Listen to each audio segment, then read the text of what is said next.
नमस्कारम, मैं हूँ योगी नित्य और आज मैं आपको जल नेति का अभ्यास करना सिखाऊंगा।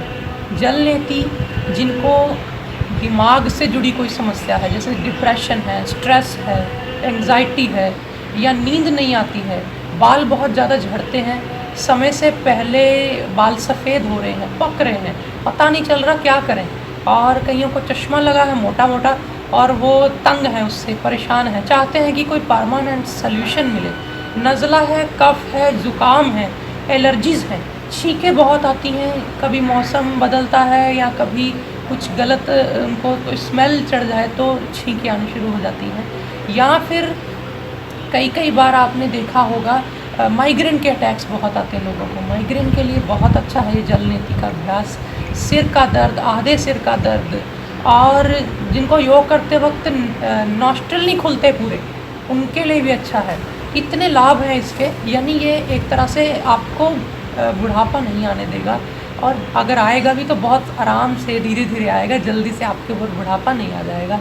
ये सबको ही करना है, क्योंकि नेति को अगर जो लोग रबड़ की, सूत्र की नेति नहीं कर सकते, उनको डर लगता है, शुरू में उनको जल नेति ही कराते हैं। जल नेति हमारे योग के कर्म में महर्षि पतंजलि ने अष्टांग योग सिखाया, उसमें 8 अंग हैं योग के। पहला जो अंग है वो है यम और दूसरा है नियम। नियम में ये आता है कि आप भीतर और बाहर की सफाई करो, शौच करो, यानी सफाई करो। तो सफाई के लिए बहुत ज़रूरी है, जब तक आप नॉस्ट्रल साफ़ नहीं करेंगे आपको प्राणायाम का भी पूरा लाभ नहीं होगा। इसलिए जल नेति आप रोज़ाना भी कर सकते हैं, एक दिन छोड़ के भी कर सकते हैं। ये नॉस्ट्रल साफ़ करेगा और योग का इतना लाभ मिलेगा कि आप सोचेंगे कि आप सोचेंगे भी नहीं कि ये कितना मज़ेदार है, करने के बाद पता चलेगा। क्योंकि जब आपकी नॉस्ट्रल के अंदर की जो ट्रैक है, ये आप तालू को तो साफ़ करते हो ब्रश करते वक्त, हालांकि जो तालू को साफ़ करते हैं, अंदर जो जुबान के ऊपर जहाँ तालू है उसको साफ़ करेंगे अगर आप रोज़ाना, तो आपका चश्मा भी उतरेगा, आपकी आई साइट भी वीक नहीं होगी। लेकिन आप नॉस्ट्रल के अंदर का जो तालू है, जो वो तालू है, वो असली तालू है, उसको हम कभी टच नहीं कर पाते, वो इससे साफ़ रहता है नेति करने से। और वहाँ कभी हम पानी भी नहीं जाता हमारा, हम सारा शरीर नहा लेते हैं, बाहर से भीतर से कुल्ला भी कर लेते हैं। वो ट्रैक जो है उसमें म्यूकस, कफ, नज़ला और गंदगी लगी रह जाती है। तो होता क्या है, जब आप प्राणायाम करते हैं तो वो अच्छे से एब्जॉर्ब नहीं कर पाती वहाँ की जो ट्रैक है। हालांकि लंग्स ने हवा एब्जॉर्ब करनी होती है, लेकिन हमारी जो आजकल की रिसर्च चल रही है इस चीज़ के ऊपर भी, कि जो आपका नेज़ल ट्रैक है, कैविटी है, वो भी ऑक्सीजन एब्जॉर्ब करती है। तो वो ज़्यादा ऑक्सीजन तब एब्जॉर्ब कर पाएगी अगर आप उसको अच्छे से पहले साफ़ कर लेंगे, पानी से नेति करनी है। तो ये नेति आप जल नेति हल्के गुनगुने पानी से करेंगे, इतना गुनगुना कि जितना गुनगुना से आपको लगे कि जैसे ये गरम है ही नहीं और ये ठंडा भी है ही नहीं, इतना हल्का, बहुत ज़्यादा गर्म नहीं होना चाहिए। और उसमें अगर आपको ज़्यादा लाभ लेना है तो आप एक चुटकी उसमें आप सेंधा नमक, जिसको रॉक सॉल्ट, पहाड़ी नमक कह देते हैं, गुलाबी नमक भी कह देते हैं, वो डालना है। समुद्री नमक नहीं डालना है, एक चुटकी से भी कम। जैसे 1 लोटा आपने ये पानी लिया, उसको 10-20 सेकंड, आधा मिनट गर्म कर लिया, जिससे कि वो हल्का सुहाता हो जाए। जैसे आप अपनी बलगम बाहर फेंकते हैं, कभी कफ बाहर फेंकते हैं, जितना गर्म कफ आपका होता है, जितना उसमें नमक होता है, कई बार बच्चे नाक नली बहती है ना कई बच्चों की, तो आपने देखा होगा वो अपनी नली भी चाट लेते हैं। बचपन में सबने चाटी होगी, सबको टेस्ट पता है उसका। तो वो टेस्ट जैसा नमकीन आता है, इतना ही नमक डालना कि उतना ही टेस्ट आता है। तो आपको क्या करना है, उसके लिए आपको या तो आप छोटी सी इतनी चौकी ले लें जिस पे आप बैठ सकें, और अगर आप स्वस्थ हैं, यानी अगर आपको कोई दिक्कत नहीं है, शरीर का कोई रोग नहीं है, तो आप इस तरह से उकड़ू बैठ सकते हैं। उकड़ू जैसे पुराने समय में टॉयलेट में बैठा करते थे। आजकल तो लोगों ने टॉयलेट में बैठने का जो सीट दूसरी बना ली है, वो भी ट्रेडिशन बदल गया है, उससे फिर अच्छा पेट भी साफ़ नहीं हो रहा लोगों का इतने ज़्यादा। लेकिन ये बैठने का पुराना ढंग है। किसी को घुटनों का दर्द है या डॉक्टरों ने मना किया है, या आप समझते हैं कि नहीं बैठा जाता, कमर में दर्द है, तो आप चौकी छोटी सी ले लें, उस पर बैठ जाए। तो बैठ करके अपने आगे आप इस तरह से बर्तन एक रख लें, या आप डायरेक्ट जाके अपने वॉश बेसिन में खड़े होके भी कर सकते हैं इसको। और आप इसको घर में कहीं अपने बाथरूम में जाके भी बैठ के कर सकते हैं। तो इस लोटे को आपने लेना है, ये बाज़ार से मिल जाता है। इसको जल नेति का पात्र बोलते हैं, लोटा बोलते हैं। ये हालांकि स्टील का, प्लास्टिक का, तांबे का, बड़े तरह का आता है, लेकिन अगर मैंने इसलिए स्टील का रखा हुआ है क्योंकि इस जो तांबे का होता है उसकी संभाल बहुत होती है। उसको रोज़ साफ़ करना होता है, अंदर से बाहर से, मिट्टी से, नींबू से, उसको फिर ज़्यादा केयर करनी पड़ती है। तो कई बार हम इतनी कर भी नहीं पाते समय के अभाव से, तो इसलिए मैंने स्टील का रखा है। और अगर कई लोग स्टील का इतना खर्च नहीं कर सकते तो आप, या कई बार वैसे ही अवेलेबल नहीं होते, तो आप इसकी जगह प्लास्टिक का आता है वो भी रख सकते हैं। लेकिन मैं इतना कह दूँ, अगर आपको बलगम है, कफ है, खांसी है, दमा है, या आपको इसके अलावा नॉस्ट्रल में कोई और प्रॉब्लम है जैसे नाक की हड्डी बढ़ जाना आदि, तो ज़्यादा लाभ तांबे का करेगा। क्योंकि तांबे में अगर आप पानी डाल के 10 मिनट रख दिया, 20 मिनट रख दिया, फिर करा तांबे के लोटे से, उसका तो लाभ ही अलग है। तो ये लोटे में आपने पानी डाल लेना है, मैंने भर लिया लोटे को। और इसको दमा, कफ, साइनस, एलर्जी, ये खांसी सब कर सकते हैं। लेकिन जिनको मैं बता दूं कि जैसे बहुत ज़्यादा कफ है या बहुत ज़्यादा ज़ुकाम है, ज़ुकाम में इसको आप भूल करके भी आप इसको ताज़े पानी से मत करिएगा, गर्म पानी से करना। और करने के बाद इसको आपने जैसे मैं प्रक्रिया आगे बताऊंगा उसको पूरा फॉलो करना है, बिना उसको फॉलो किए अधूरा नहीं करना है।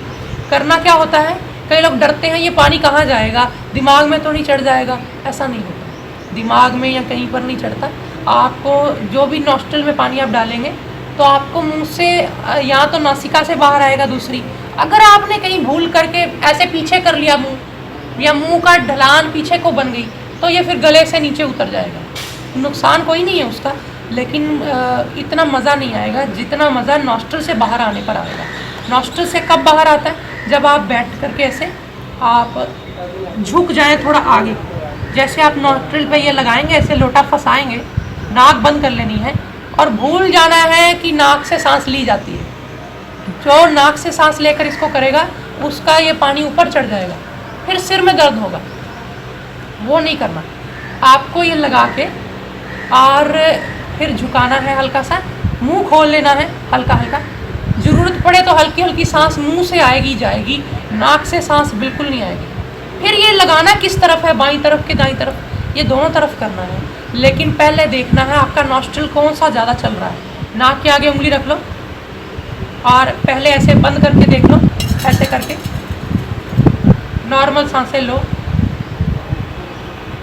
आप देखोगे इधर वाला चल रहा है, फिर इधर देखो, जैसे मेरा दायां ज़्यादा चल रहा है इस समय, थोड़ा बाएं से इसका कंपैरिजन अगर करें तो मेरा दायां ज़्यादा चल रहा है इस समय।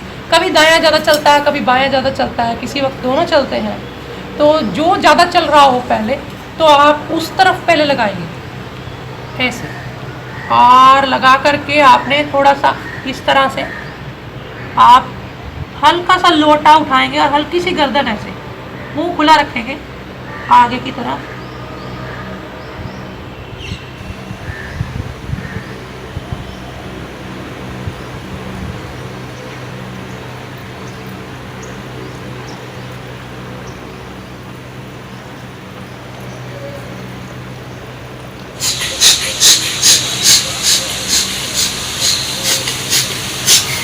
एक नाक बंद करके जब आप ऐसे हवा निकालते हो तो उससे प्रेशर ज़्यादा बन जाता है, तो ज़्यादा जल्दी से पानी निकलता है।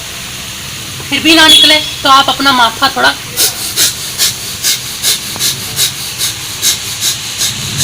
कई बार पानी अटका होता है अंदर, तो इससे निकल जाएगा। तो ये करते क्या है, कई लोग सारा प्रेशर नसों पे लगा देते हैं। नसों पे नहीं लगाना, सारा प्रेशर हवा में लगाना है। नसें और दिमाग रिलैक्स रखना है। तो इसको छिटकना अच्छे से, पानी सारा बाहर निकल जाएगा।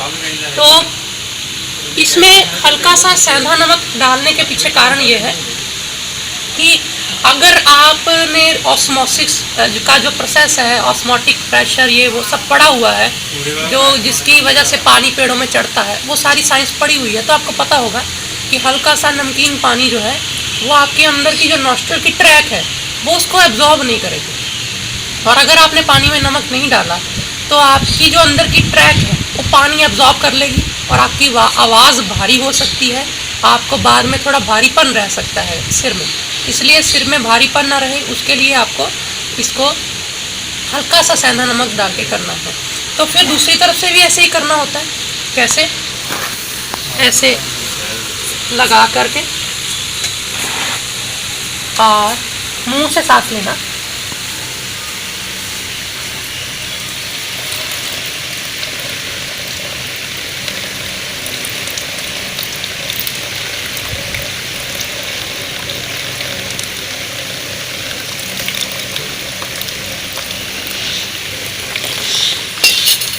हालत है, कभी कभी थोड़ा बहुत जिस नथुने से आपने लोटा लगाया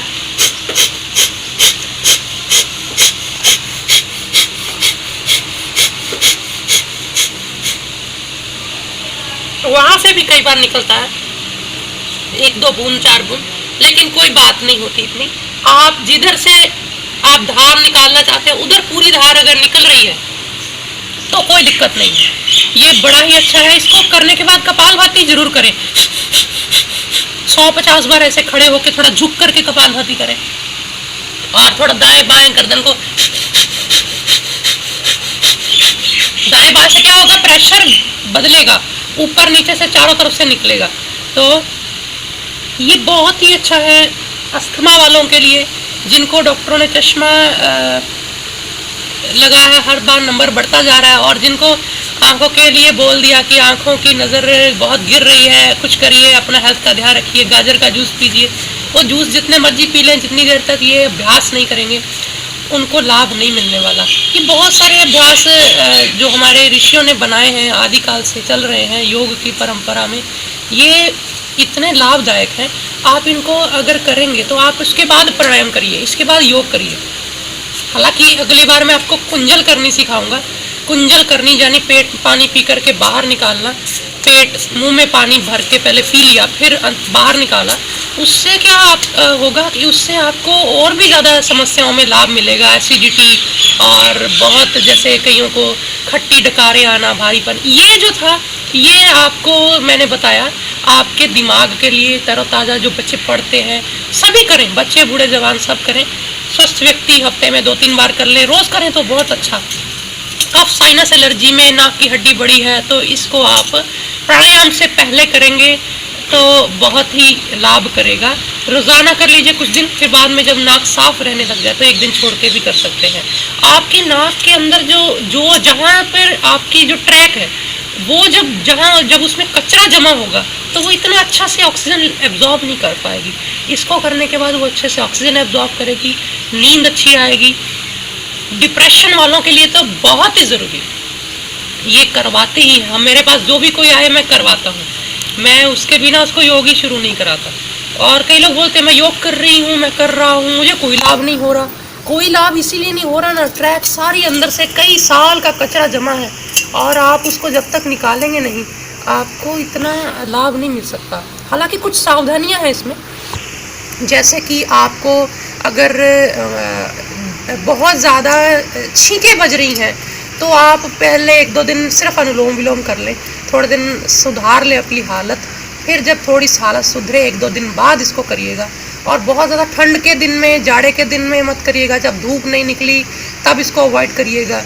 और इसके अलावा कोई ख़ास सावधानी नहीं होती, बस यही है कि नाक से सांस नहीं लेना, मुंह से लेते रहना है और झुक के आगे करना है। शुरू में अंदर मुंह में चला जाएगा पानी, कई बार बाहर नहीं आएगा, तो घबराने की भी कोई दिक्कत नहीं है, कोई ज़रूरत नहीं घबराने की।